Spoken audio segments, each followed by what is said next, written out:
Bueno, en este tema veremos el tema vigas, ¿sí? Es un elemento estructural que recibe las cargas de las losas y la transmiten a las columnas.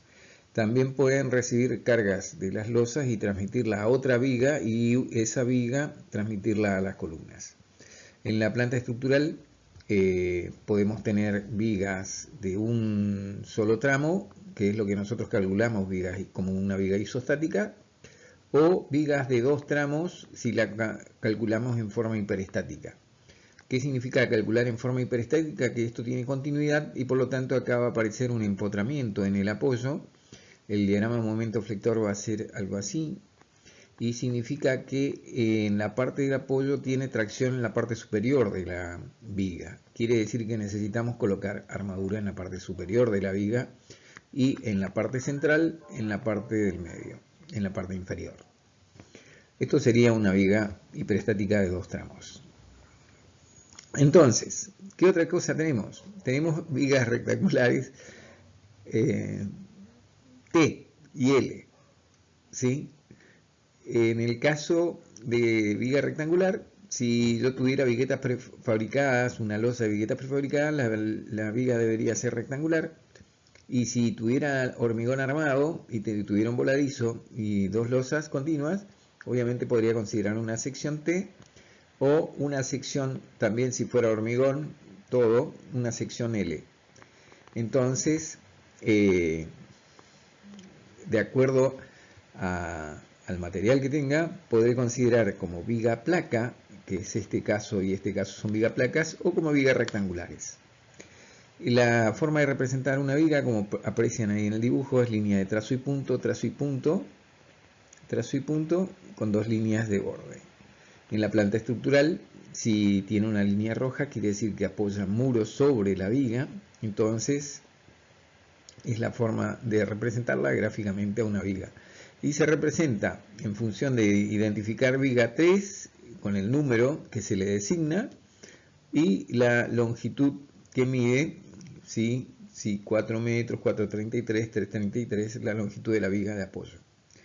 Eso sería todo.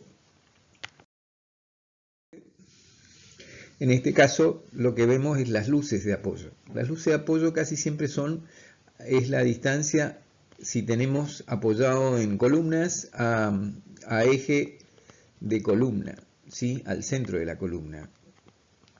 O si está apoyando sobre mampostería, sería la luz interna más el ancho de la mampostería, o sea el H, ¿sí?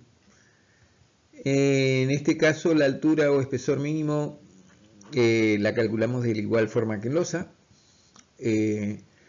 Usamos la tabla, nada más que entramos donde dice vigas, ¿sí? Si es simplemente apoyado, usamos L sobre 16 y con un extremo continuo, con dos extremos, bueno, de acuerdo a la situación de hiperestaticidad del elemento estructural, será el coeficiente que vamos a usar. En este caso nosotros vamos a usar, como son todas isostáticas nuestras vigas, L sobre 16. A esta altura que nos va a dar de la luz dividido 16, nos va a dar esta altura, deberíamos sumar entre 5 y 10 centímetros para tener más rigidez estructural de la viga. Es una recomendación nada más. Vamos a ver ahora la armadura mínima. La armadura mínima en flexión, ¿sí? Armadura mínima, ¿sí? De flexión. Acuérdense que en flexión dimensionábamos con el coeficiente de K, ¿sí?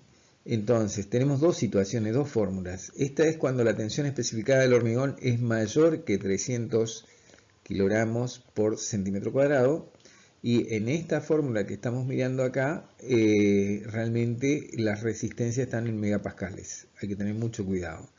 Y acá la resistencia del hormigón especificada deberá ser menor o igual que 300 kilogramos. Si elijo esa tensión especificada, obviamente usaré esta fórmula para la cuantía mínima.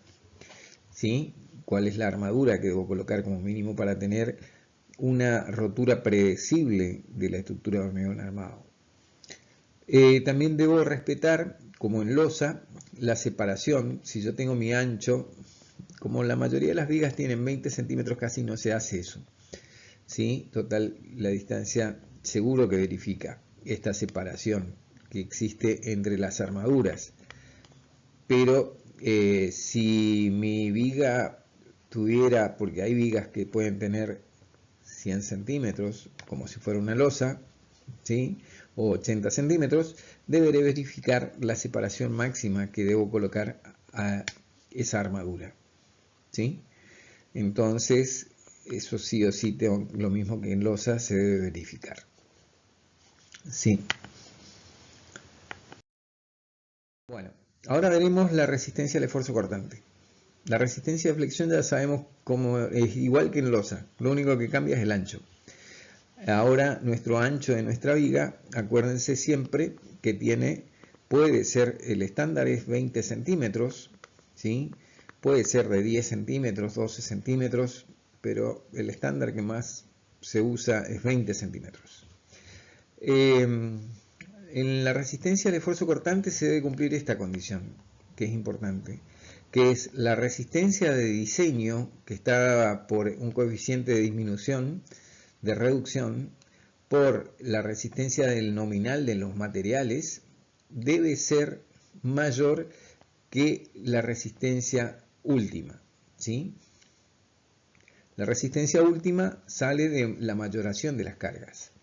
Entonces, debo calcular, ¿sí?, cuál es la resistencia nominal de los materiales.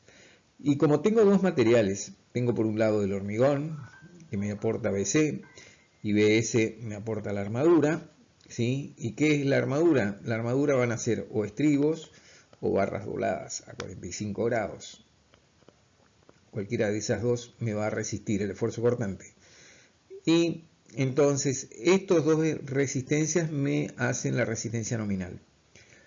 Entonces, esa resistencia nominal por el factor de reducción, por un efecto de seguridad, ¿sí? En el caso de estructuras de hormigón armado para esfuerzo cortante, es el efecto de phi, el valor de phi es 0,75, ¿sí? Para flexión, para una rotura de flexión es 0,9, para una rotura de una columna a compresión es 0,65. Entonces, esos valores debemos respetar.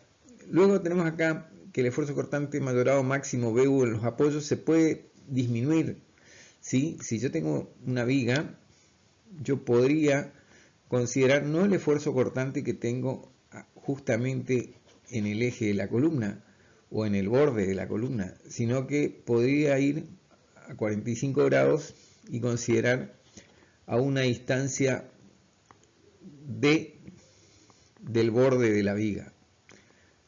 Ese sería el B último que debo de verificar si los materiales que tengo resisten este B último, siempre y cuando cumplan estas tres condiciones que tienen acá, ¿sí?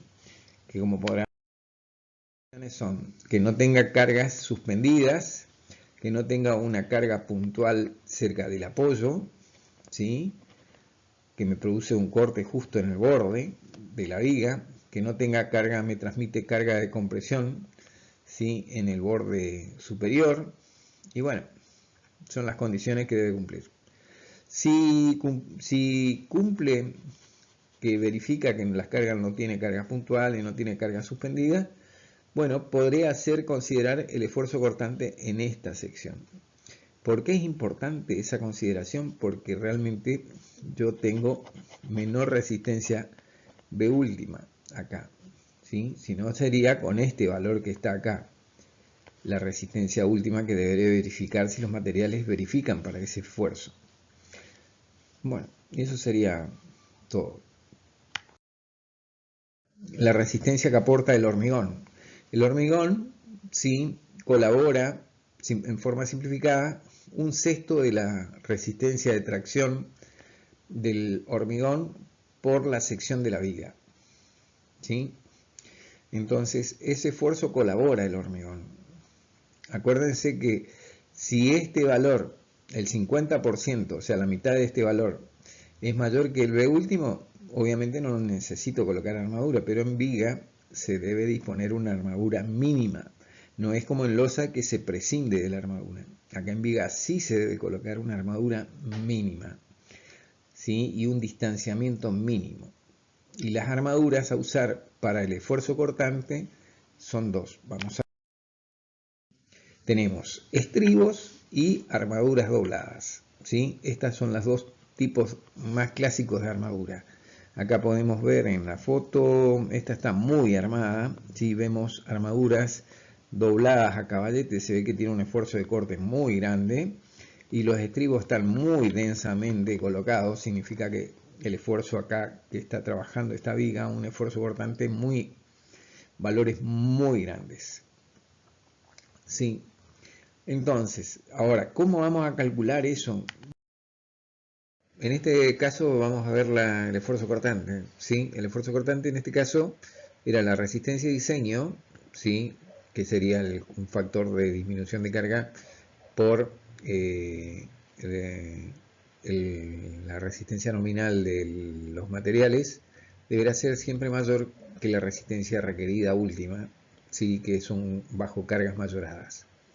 Para resistencias de corte, el valor de reducción de las resistencias es 0,75 el valor. Para flexiones 0,9 y para esfuerzos de compresión de columna 0,65. El valor, si sabíamos, despejamos Bn, va a ser igual a B última sobre Φ. ¿Sí? A su vez, la armadura que vamos a necesitar deberá ser igual a Bn menos Bc. Esta resistencia Bc dijimos que es la que aporta el hormigón, ¿sí? Que en este caso Bc era igual a un sexto de la raíz de la resistencia especificada por la sección del hormigón, ¿sí? Entonces, esta armadura pueden ser armaduras de estribos y pueden ser armaduras dobladas. O sea que podré sumar los dos valores, ¿sí? Bs podrá ser igual a Bs de estribos más Bs de armadura doblada. Entonces, lo que sí tengo que tener mucho cuidado es que este valor de Bs nunca sea mayor que de la armadura. Esta es lo máximo que podré colocar de armadura, ¿sí? Nunca puede ser mayor que 2/3 de la resistencia de tracción del hormigón. Para tener una rotura, ¿sí? Dúctil y no sea rotura del hormigón. Entonces, bueno, como vemos también tenemos acá un cuarto es muy importante. No puedo colocar armaduras, ¿sí? Lo máximo que puede sería un cuarto de la resistencia de tracción del hormigón. Eso es lo que puede aportar una armadura doblada a 45 grados, no más de eso. Si no, la rotura sería muy frágil y la rotura de corte no es como flexión, ¿sí? La rotura de corte es muy importante porque está cerca del apoyo y es la que sustenta la viga. Bueno, y acá esto sería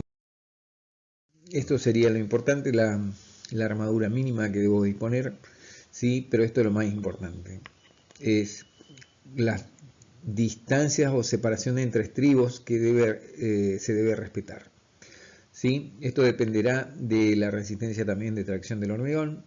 Si la armadura que necesito, la resistencia de armadura necesaria es menor que 1/3 de la resistencia de tracción de la sección de hormigón, o si es mayor. De acuerdo a eso tendré que respetar la separación. Y bueno, y después veremos todo esto en un ejercicio.